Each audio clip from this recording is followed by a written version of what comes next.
ગુજરાતમાં શિક્ષક બનવાનું સપનું છે? તો બસ આ માહિતી ખાસ એમના માટે જ છે. આપણે 2026ની જે ટીએટી એટલે કે શિક્ષક અભિરુચિ કસોટી છે એના વિશે બધું જ જાણીશું, એકદમ સરળ ભાષામાં. તો આપણે કઈ કઈ બાબતો પર ધ્યાન આપીશું? સૌથી પહેલાં તો ગુજરાતમાં શિક્ષકોની આટલી બધી જગ્યાઓ ખાલી કેમ છે એની વાત કરીશું. પછી આ ટેટ પરીક્ષા છે શું એ સમજીશું. એના નિયમો કેમ બદલાયા છે એ પણ જોઈશું. અને હા, પ્રિલિમ્સ અને મેન્સ બંનેની તૈયારી કેવી રીતે કરવી અને છેલ્લે એક સ્માર્ટ સ્ટ્રેટેજી શું હોઈ શકે એના પર પણ નજર નાખીશું. તો ચાલો શરૂઆત કરીએ. તો સૌથી પહેલાં તો એ સમજીએ કે આખી સમસ્યા છે શું. ગુજરાતમાં શિક્ષકોની ભરતીને લઈને આટલી બધી ચર્ચાઓ કેમ થાય છે? આ એક મોટો સવાલ છે, ખરું ને? કે ગુજરાતમાં હજારો શિક્ષકોની જગ્યાઓ ખાલી કેમ પડી છે? આખે એક આંકડો નથી, આની સીધી અસર આપણા શિક્ષણના ભવિષ્ય પર પડે છે. અને આંકડો જુઓ, 10,000થી પણ વધારે. વિચારો, 10,000 કરતાં વધુ શિક્ષકોની જગ્યાઓ ખાલી છે ગુજરાતની શાળાઓમાં. આ ખરેખર એક બહુ મોટો પડકાર છે. હવે આ ખાલી જગ્યાઓ ભરવા માટે સરકાર શું કરે છે? એના માટે છે ટીએટી પરીક્ષા. તો ચાલો હવે સમજીએ કે આ ટીએટી પરીક્ષાનું માળખું કેવું હોય છે. જુઓ, આ ટીઆરટી પરીક્ષાના મુખ્યત્વે 2 ભાગ છે. પહેલું છે પ્રિલિમિનરી પરીક્ષા, જેને આપણે પ્રિલિમ્સ કહીએ છીએ.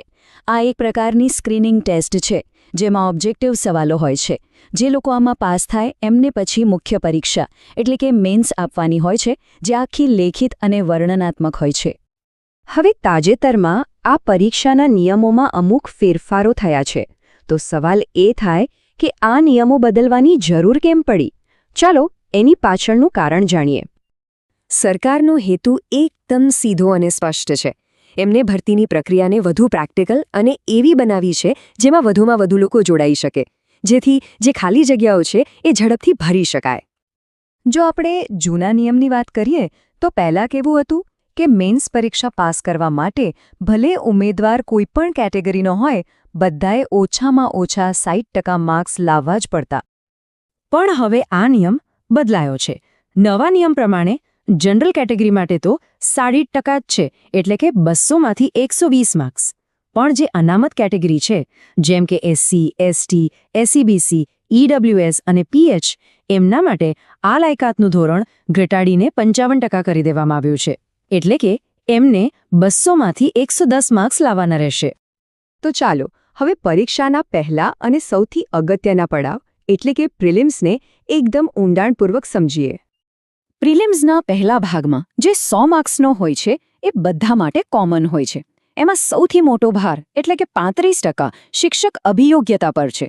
એ પછી જનરલ નોલેજ અને કરંટ અફેર્સ 20%, અને બાકીના તાર્કિક અભિયોગ્યતા, ગુજરાતી અને અંગ્રેજી ભાષા 15% ભાગમાં વહેંચાયેલા છે. હવે આવે છે પ્રિલિમ્સનો બીજો ભાગ, જે પણ 100 માર્ક્સનો છે. અને અહીંયા જ આખી ગેમ બદલાઈ જાય છે, કારણ કે આમાં 80 માર્ક્સ તો સીધા પોતાના વિષયના જ્ઞાનમાંથી પૂછાય છે અને ફક્ત 20 માર્ક્સ વિષયની પદ્ધતિના હોય છે. એટલે કે વિષય પર પકડ હોવી કેટલી જરૂરી છે એ અહીંયાથી જ ખબર પડી જાય છે.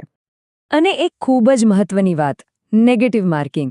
દરેક ખોટા જવાબ માટે 0.25 માર્ક્સ કપાશે. એટલે કે અંદાજ લગાવીને જવાબ આપવાનું જોખમ અહીંયા મોંઘું પડી શકે છે. વિચારીને જવાબ આપવો પડે. પ્રિલિમ્સ પાસ કર્યા પછી આવે છે છેલ્લો અને નિર્ણાયક તબક્કો, મેન્સ. અહીંયા ઉમેદવારની લેખન શક્તિ અને વિષયની ઊંડી સમજની ખરી કસોટી થાય છે. મેન્સ પરીક્ષામાં કુલ 2 પેપર હોય છે, બંને 100 માર્ક્સના. પહેલું પેપર ભાષાનું હોય છે, જેમાં ગુજરાતી, હિન્દી કે અંગ્રેજી જે પણ માધ્યમ પસંદ કર્યું હોય એમાં નિબંધ, રિપોર્ટ અને વ્યાકરણ જેવું લખવાનું હોય છે. અને બીજું પેપર ફરીથી પોતાના વિષય અને એની ભણાવવાની પદ્ધતિ પર હોય છે, પણ આ વખતે બધું વર્ણનાત્મક રીતે લખવાનું હોય છે. તો આટલું બધું સમજ્યા પછી હવે સૌથી અગત્યની વાત, આ પરીક્ષા પાસ કરવા માટે એક સ્માર્ટ વ્યૂહરચના શું હોઈ શકે? ચાલો એના પર વાત કરીએ. જુઓ, સફળતાની ચાવી એકદમ સિમ્પલ છે. બીજા બધા પર ધ્યાન આપો, પણ સૌથી વધુ ફોકસ પોતાના વિષય પર કરો, કેમ કે એ જ પ્રિલિમ્સ અને મેન્સ બંનેનો પાયો છે. આને આ રીતે સમજી શકાય. પ્રિલિમ્સમાં ભાગ 1 એટલે કે જનરલ સ્ટડીઝ એ જરૂરી તો છે જ, પણ સારા માર્ક્સ ખેંચવાની અને મેરિટમાં આવવાની ખરી તક ભાગ 2માં છે, એટલે કે પોતાના વિષયમાં. અને આ આંકડો જુઓ, આ બહુ જ મહત્વનો છે. પ્રિલિમ્સ અને મેઇન્સ બંનેના મળીને કુલ 400 માર્ક્સમાંથી 180 માર્ક્સ સીધા વિષય પર આધાર રાખે છે, એટલે કે લગભગ અડધા માર્ક્સ. આનાથી સ્પષ્ટ થઈ જાય છે કે વિષય પર મહેનત કરવી એ જ સફળતાનો સૌથી સહેલો અને સીધો રસ્તો છે. અને છેલ્લે એક વિચારવા જેવો સવાલ: શું આવી ભરતી પરીક્ષાઓ શિક્ષણની ગુણવત્તા માટેનું એક પ્રવેશદ્વાર છે, કે પછી શિક્ષકોની જે જરૂરિયાત છે એને પૂરી કરવામાં એક અવરોધ બને છે? આ એક એવો પ્રશ્ન છે જેના પર મંથન કરવું જરૂરી છે.